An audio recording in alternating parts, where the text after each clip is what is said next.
മഹാരാഷ്ട്രയിൽ നിയമസഭാ തെരഞ്ഞെടുപ്പിന് മുമ്പ് ചില സംഭവ വികാസങ്ങൾ മഹാരാഷ്ട്രയിൽ അരങ്ങേറുകയാണ്.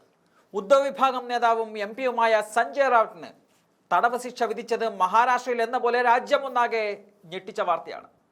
BJPക്കെതിരെയുള്ള പോരാട്ടത്തിൽ എന്നും മുൻപന്തിയിലുള്ള കരുത്തനായ നേതാവാണ് സഞ്ജയ് റാവത്ത്. മുമ്പ് അദ്ദേഹത്തെ 100 ദിവസത്തോളം ജയിലിൽ അടച്ചിരുന്നു. അന്ന് കള്ളപ്പണം വെളുപ്പിക്കൽ കേസിൽ ഉൾപ്പെടുത്തിയാണ് അദ്ദേഹത്തെ നിശബ്ദനാക്കാൻ ശ്രമിച്ചത്. എന്നാൽ പൂർവാധികം ശക്തിയോടെ സഞ്ജയ് റാവത്ത് തിരിച്ചു വന്നു. സത്യം ജയിക്കും എന്നുള്ള വാക്കായിരുന്നു അദ്ദേഹം അന്ന് പറഞ്ഞത്. അതിനുശേഷം ഇപ്പോൾ മറ്റൊരു കേസിൽ അദ്ദേഹത്തെ വീണ്ടും ജയിലിലടക്കാനുള്ള നീക്കമാണ് നടക്കുന്നത്. BJP നേതാവായ കിരീട് സോമയ്യയുടെ ഭാര്യ ഡോക്ടർ മേധ കിരീട് സോമയ്യ നൽകിയ മാനനഷ്ട കേസിലാണ് ശിവസേന നേതാവായ സഞ്ജയ് റാവത്തിനെ മുംബൈയിലെ മെട്രോപൊളിറ്റൻ മജിസ്ട്രേറ്റ് 15 ദിവസത്തെ തടവും 25,000 രൂപ പിഴയും വിധിച്ചത്. ഈ തുക മേധയ്ക്ക് നഷ്ടപരിഹാരമായി നൽകാൻ കോടതി ഉത്തരവിട്ടിട്ടുണ്ട്.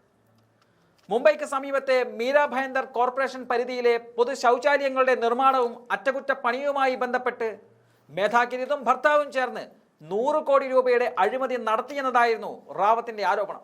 ഇതിനെതിരെയാണ് മേധ കോടതിയെ സമീപിച്ചത്. ആരോപണങ്ങൾ അടിസ്ഥാനരഹിതവും അപകീർത്തികരവുമാണ് എന്ന് ചൂണ്ടിക്കാട്ടിയായിരുന്നു കോടതിയിൽ ഹർജി സമർപ്പിച്ചത്. ഈ കേസിലാണ് ഇപ്പോൾ വിധി വന്നിരിക്കുന്നത്.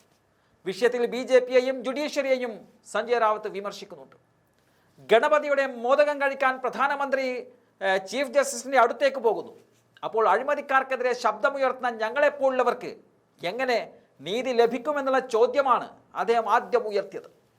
മീര ഭയന്ദറിലെ ശൗചാലയ പ്രവർത്തനത്തിൽ അഴിമതി നടന്നതായി താൻ ആരോപിച്ചിട്ടില്ല. മീര ഭയന്ദർ മുനിസിപ്പാലിറ്റിയിലെ പ്രതിപക്ഷ നേതാവായ പ്രവീൺ പാട്ടീലാണ് ഈ അവകാശവാദം ഉന്നയിച്ചത്. അഴിമതിക്കെതിരെ അന്വേഷണം ആവശ്യപ്പെട്ട് മീര ഭയന്ദർ MLA ആയ പ്രതാപ് സർനായിക്ക് മുഖ്യമന്ത്രിക്ക് കത്തെഴുതിയിരുന്നു. ഇതിനെതിരെ നിയമസഭയിൽ ചർച്ച നടന്നു. നിയമസഭയിൽ ചർച്ചയ്ക്ക് ശേഷം ഉത്തരവും പാസാക്കി. താൻ ഇതിനെക്കുറിച്ച് ചില ചോദ്യങ്ങൾ മാത്രമാണ് ചോദിച്ചത് എന്നായിരുന്നു സഞ്ജയ് റാവത്തിന്റെ പ്രതികരണം.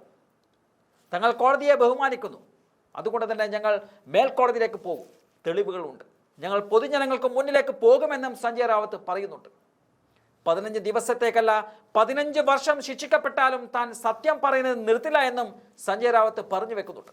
എന്തായാലും തെരഞ്ഞെടുപ്പിന് തൊട്ടുമുമ്പ് ഇത്തരത്തിലുള്ള വാർത്തകൾ മഹാരാഷ്ട്രയിൽ ചർച്ചകൾക്ക് വഴിവെച്ചിട്ടുണ്ട്. വ്യക്തിവിരോധത്തിന് ഏതു മാർഗം തേടാനും BJP മടിക്കില്ല എന്നുള്ള പ്രതിപക്ഷ ആരോപണങ്ങൾക്ക് കൂടുതൽ കരുത്തു പകരുന്ന ഇത്തരത്തിലുള്ള ഉദാഹരണങ്ങൾ പലതും ചൂണ്ടിക്കാട്ടി പ്രതിപക്ഷം ആരോപണം ശക്തമാക്കി കഴിഞ്ഞിട്ടുണ്ട്.